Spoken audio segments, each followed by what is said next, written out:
Hi guys, welcome to HJ TV. So, in the long time, ngayon lang tayo ulit nag-upload. Ayan. So, nagpunta kami sa birthday ng inaanak namin.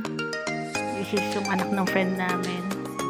So, ayan, may pictorial tayo before makapunta tayo sa venue. And here's a clip. Video na ako lang. Text mo yung pagkain. Kainan na ipupuntan, kumain pa. O, diba? Tuloy mo yan. Welcome to my guys. Welcome to my guys. So, ang theme ng birthday ay ayan, Korean kineme, kaya may pasangyup. Tapos may activity for the kids. Pero syempre, para matry na rin natin. Tsaka kasi ibang friend namin hindi dumating. Friends pala. Ibang friends namin hindi sila dumating. So, para na lang din kasi ayoko naman umalis kagad kasi pinsan lang naman kami magsama-sama eh.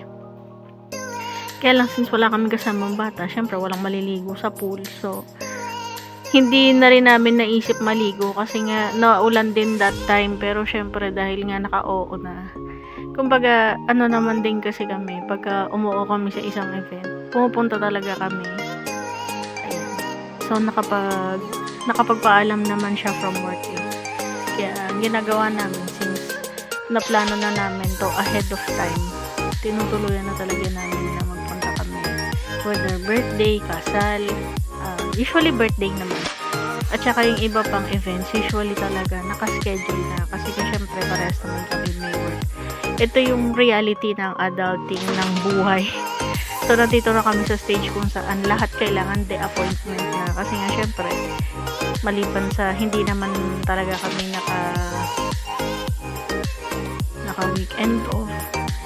So, magkaiba kami na rest day. So, syempre, kung ano yung rest day niya, yun na lang inano namin. So, yan lang.